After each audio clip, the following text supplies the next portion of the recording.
Lauvas februāra enerģijas priekš jums sola, kā būs jauna iespēja realizēt savu sapni.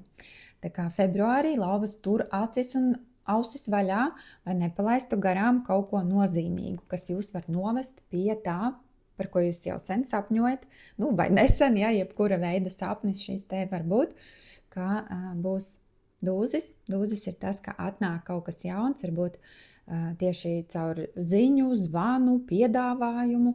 Nesakiet uzreiz nē, kā tas var jūs novest kaut kur, kur jūs vēlties būt. Attiecību sfērā, skatāmies attiecības, te mums ir tādas divas pretrunīgas kārtas, teiksim tā, jo te mums ir uguns un ūdens enerģijas. Ko tas var simbolizēt?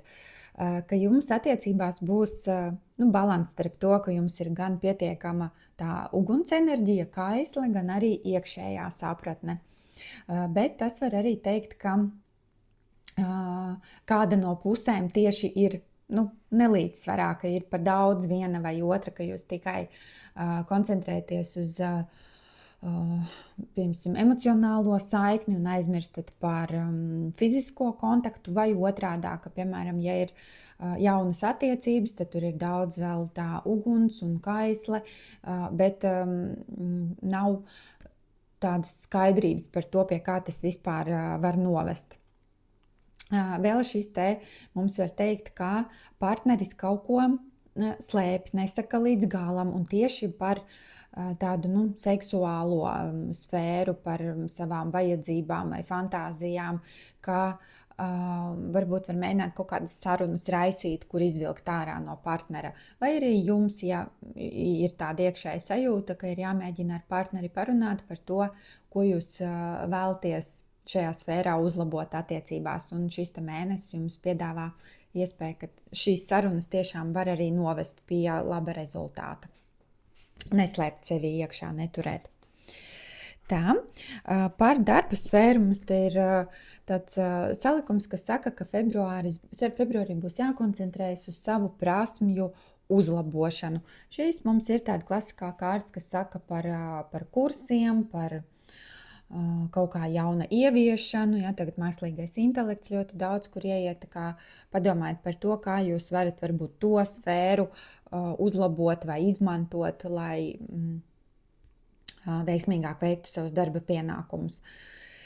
Un šis te notiks tie kursi vai darba vidas uzlabošana caur patīkamu komunikāciju. Būs vispār darbā jauki klienti vai jauka atmosfēra vai varbūt kaut kāda ballīte vai pasākumi, kur visi jūtas labi un saliedēti. Tā kā te nav nekādu tādu smagu enerģiju darba sfērā. Un padoms jums no augstākajiem spēkiem par februāri ir taisnīgums. Pirmais, ko saka, objektīvi skatīties uz kaut ko. Ja jums ir jāpieņem lēmumi vai jāpiedalās kaut kur ar savu viedokli, tad svarīgi ir nezaudēt tieši to skatu, kurā jūs redzat abas puses. Tā. Un nepadoties pastāvēt par to, kam jūs ticat. Tā, jā. Tātad, ja ir kaut kāda varbūt juridiska lieta vai kontraktu parakstīšana, tad kaut kas ar papīriem, tad skatieties, lai jūsu tiesības tiek pasargātas. Tāds lūk ir februāra apskats, lai jums brīnišķīgs šis mēnesis, Lauviņas!